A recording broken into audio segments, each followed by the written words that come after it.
YSR Congress party police స్టేషన్లకు వచ్చి representation అనేది రాష్ట్ర వ్యాప్తంగా జరుగుతూ ఉంది. ఇక్కడ ఆందాల వలసలో మొత్తం వైసీపీ క్యాడర్తో ఇవాళ వచ్చి పోలీస్ స్టేషన్ రిప్రజెంటేషన్ కంప్లైంట్ ఇవ్వడం జరిగింది. ఏంటి కంప్లైంట్ అంటే, ఇవాళ ఈ రాష్ట్రంలో ప్రభుత్వం ఉందా, ఉంటే ఆ ప్రభుత్వం ఏం చేస్తూ ఉంది, లేదు జరుగుతున్నటువంటి అరాచకాల వెనక చంద్రబాబు నాయుడు గారు, లోకేష్ గారు ఉన్నారా? అందుకే నా పోలీసులు చోద్యం చూస్తున్నారు పక్క నుండి. సరే, ఇవాళ ఈ రాష్ట్రంలో లా అండ్ ఆర్డర్ అన్నది ఉందా? ఈ రాష్ట్రంలో శాంతి భద్రతలు క్షీణించాయి. చాలా అంటే ఏ స్థాయిలో క్షీణించాయి అని అంటే, సరే ఆవేశాల్లో ఓ వ్యక్తి నోరు జారాడు, దానికి మీరు కూడా చేయాల్సిన కార్యక్రమం చేశారు, ఫినిష్ వదిలేయండి అంతే తప్ప ఇళ్ల మీదకి వెళ్ళి ఇల్లుకు తగలబెట్టడాలు, పెట్రోల్ బాంబులు ఇసరడాలు. రాంబాబు గారు అంటే నా మాట అన్నారు, మీరు కూడా ఆవేశంతో పని చేశారు, రైట్. ఇళ్ల మీదకి వెళ్ళడం అనేది ఎంతవరకు సమంజసం? ఆ ఒక్క ఇల్లు ఉండదు కదా, చుట్టుపక్కల చాలా ఇల్లు ఉంటాయి కదా. ఇవాళ ఈ రాష్ట్రంలో రెడ్ బుక్ రాజ్యాంగం అన్నది అమలు అవుతుంది. నేను ఇవాళ ఖరాఖండిగా చెప్పగలను ఆ విషయం. ఎందుకనంటే మన అందరం కూడా చూస్తున్నాం, ఏదైతే వీళ్ళు అధికారం చేపట్టిన దగ్గర నుంచి కూడా వీళ్ళు చేసేటువంటి అరాచకాలు దశల వారీగా వాళ్ళు చేసుకుని వస్తున్నారు. ఎందుకు ఈ పరిస్థితి వచ్చింది? సరే, రాంబాబు గారు ఇంటి మీద మీరు దాడి చేసినారు, అంతా అయింది, ఫైన్.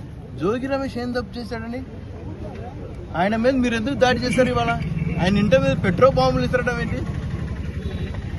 మీరు ఏ స్థాయికి దిగజారుతూ ఉన్నారు అని అంటే, డైవర్షన్ పాలిటిక్స్ చేస్తూ ఉన్నారు. ఇవాళ సిబిఐ కానీ సిట్ కానీ కలిపి ఇచ్చినటువంటి రిపోర్ట్ ఏంటి? ఎటువంటి జంతువుల కొవ్వు అన్నది తిరుపతి వెంకటేశ్వర స్వామి యొక్క ప్రసాదంలో కలవలేదు అని. దాన్ని మీరు బేస్ చేసుకొని దాన్ని ఎలాగైనా డైవర్ట్ చేయాలనే ఉద్దేశంతో ఇవాళ మీరు చేస్తున్నటువంటి అరాచకాలు తారాస్థాయికి చేరిపోయాయి. ఇవాళ యావత్ ఇందాక సత్యయ్య గారు అన్నట్టుగా గ్రామాల్లో కాదండి, యావత్ దేశం మొత్తం మీద కూడా ఇవాళ చూసి వాళ్ళు గమనిస్తూ ఉన్నారు. ఇళ్ల మీదకి దాడి చేయడం, ఇళ్ల మీద పెట్రోల్ బాంబులు తగలబెట్టడం, ఈ సంస్కృతి ఎప్పుడైనా చూసావా? ఇవాళ నేను ఛాలెంజ్ చేసి అడుగుతా ఉన్నా, ఇవాళ ఈ తెలుగుదేశం పార్టీ నాయకులకి, మా హయాంలో అటువంటి అరాచకం జరిగిందా? జరిగితే ఎక్కడైనా జరిగిందని మీరు చూపించగలరా, రుజువు చేయగలరా అని చెప్పేసి నేను అడుగుతా ఉన్నా. ఇవాళ చంద్రబాబు నాయుడు గారు నేను చెప్తా ఉన్నా, మీకు సత్తా ఉంటే రైతులకు ఎరువులు అందుకు ఇబ్బంది పడి దిక్కుమాలిపోయినటువంటి పరిస్థితిలో ఉన్నారు, దాని సంగతి చూడండి. మీకు దమ్ము ఉంటే ఇవాళ మీరు చేసినటువంటి 3 లక్షల కోట్ల అప్పు పక్కన పెట్టండి, రాజధాని నిర్మిస్తా ఉన్నారు. అసలు మీరు రాజధాని కట్టే ఉద్దేశం మీకు ఉందా లేదా చెప్పండి. పోనీ మీకు రాజధాని కట్టే ఉద్దేశం ఉందా లేదా? ఒకటి. పోతే రెండోది, మొన్ననే బడ్జెట్ వచ్చింది, ఆ బడ్జెట్లో మన రాష్ట్రానికి కేటాయింపులు లేవు. ఎక్కడ పెట్టుకోవాలి మన తల ఎక్కడ పెట్టుకోవాలి అర్థమవుతుందా? వీటి మీద మీరు దృష్టి పెట్టండి. అలాగే మన పోలవరం ప్రాజెక్టు కోసం చూసుకుంటే మీరు ఇచ్చినటువంటిది ఏంటండి? పోలవరం ప్రాజెక్టులని వాళ్ళు ఇచ్చింది చాలా తక్కువ. ముందు జాతీయ హోదా కింద ప్రకటించి కేంద్ర ప్రభుత్వం తీసుకొని ఉంటే ఇవాళ ఈ పోలవరం ప్రాజెక్టు పూర్తి అయ్యేది. కానీ మీరే మళ్ళీ వెనక్కి తీసుకున్నారు. మన నరేంద్ర మోడీ గారు అన్నట్టుగా పోలవరం అనేది ఏటీఎం అయిపోయిందని చెప్పి గతంలోనే అన్నారు. అది యావత్ భారతదేశం మొత్తం కూడా చూసింది. కాకపోతే ఇవాళ మీరు కేటాయించినటువంటి కేటాయింపులకి పోలవరం ప్రాజెక్ట్ అన్నది ఇవాళ మీరు కేటాయించిన కేటాయింపులు చూస్తే, అవే కేటాయింపులు కానీ కంటిన్యూగా జరిగితే 10 సంవత్సరాలైనా ఆ ప్రాజెక్ట్ పూర్తి కాదు కదా. ఈ విధంగా మీరు 3 లక్షల పైబడి కోట్లు ఏంటంటే మీరు అప్పు తెచ్చారు. ఆ అప్పు మీరు ఏం చేశారు, ఎక్కడెక్కడ ఖర్చు పెట్టారు, ఏం చేశారని ఒక శ్వేతపత్రం విడుదల చేసే దమ్ము తెలుగుదేశం పార్టీ ప్రభుత్వానికి ఉందా అని చెప్పేసి నేను అడుగుతా ఉన్నాను.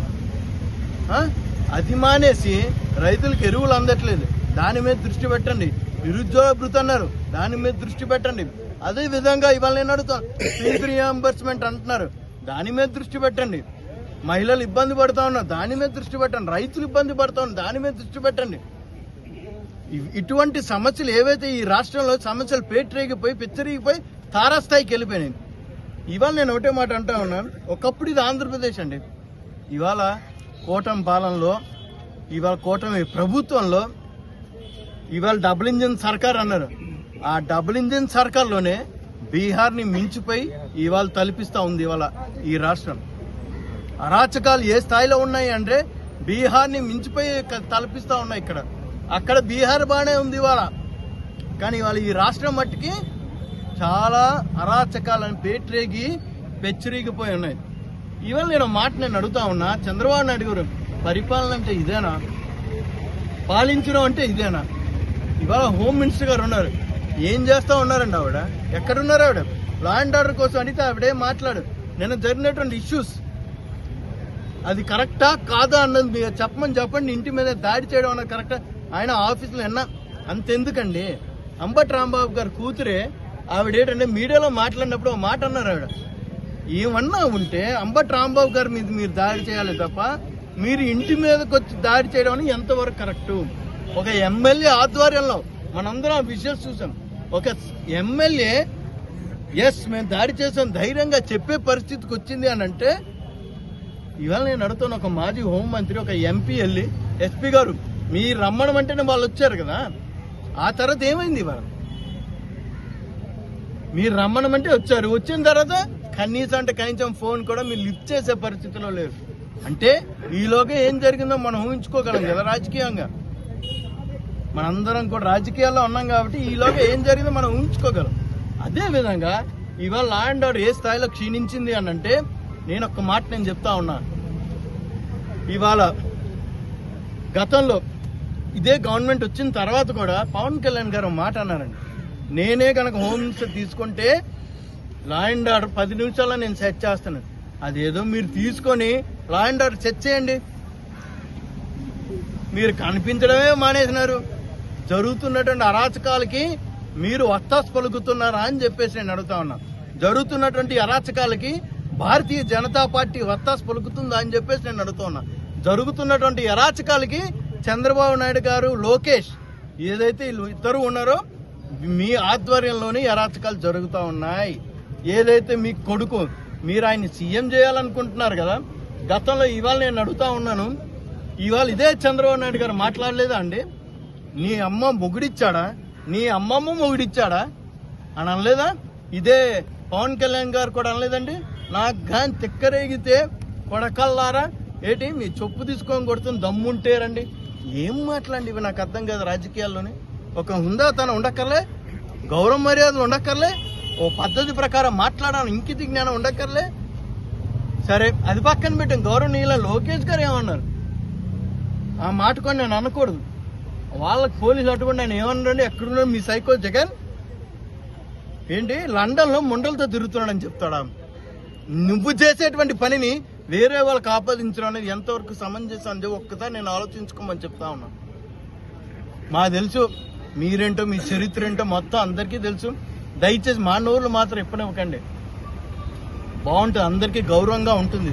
సో ఇవాళ నేను ఒకటే మాట నేను చెప్తా ఉన్నా, మీరు దీన్ని ఎక్కడితో ఆపారా? సరే జగన్మోహన్ రెడ్డి గారు ఒకే మాట అంటున్నారు, ఆయన నేను చెప్పినా సరే ఆ బాధించబడినటువంటి కార్యకర్తలు రేపు ఆగరు, రేపు నా మాట వినే పరిస్థితి కూడా ఉండదు.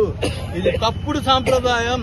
ఈ సాంప్రదాయానికి మీరు చెక్ పెట్టండి, ఈ సాంప్రదాయాన్ని మీరు పూర్తిగా అరికట్టండి. అప్పుడే ప్రజలు మిమ్మల్ని హర్షిస్తారు. ఎక్కడన్నా సరే, ఎప్పుడన్నా సరే, ఒక మనిషికి రాజకీయాల్లో ఉండేటువంటి ఒక వ్యక్తికి వయసు పెరిగే కొద్ది పరిణితి పెరుగుతుంది అంటారు.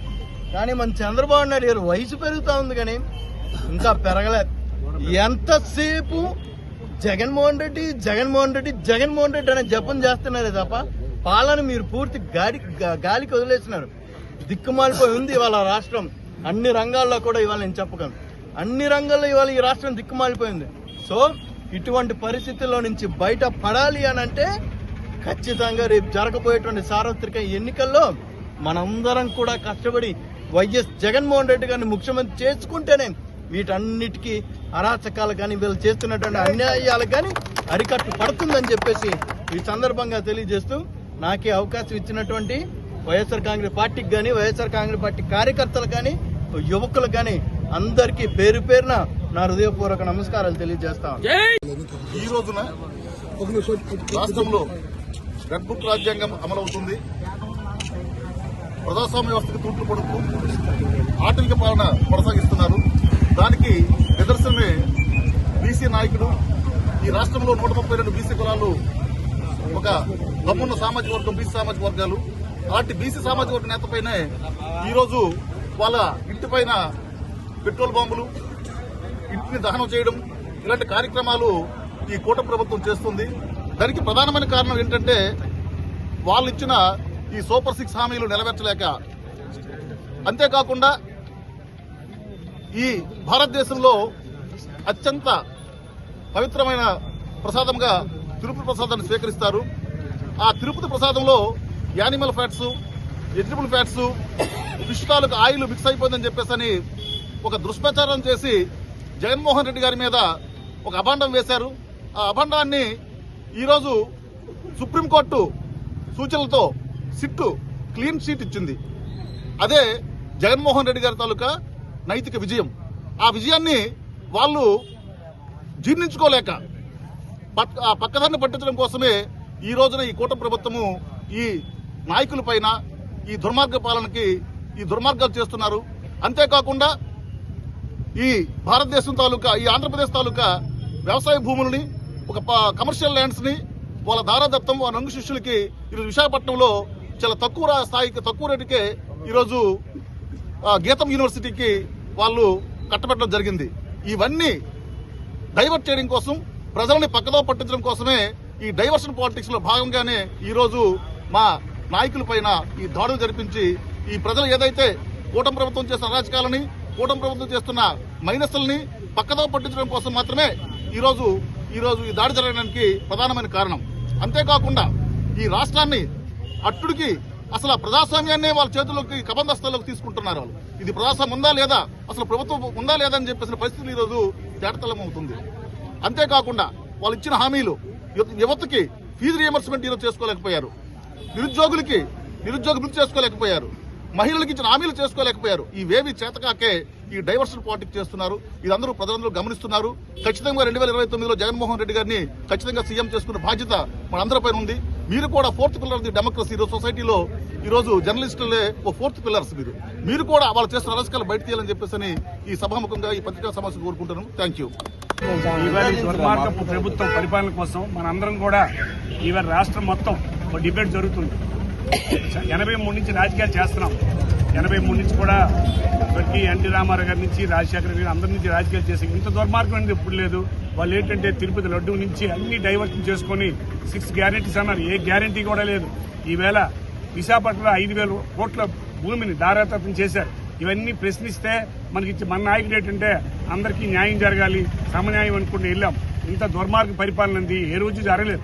ఇవాళ ఏంటంటే ఎవరు ప్రశ్నిస్తే వాళ్ళకి, ఎవరు ఏమంటే వాళ్ళకి వాళ్ళు పడిపోతున్నారు.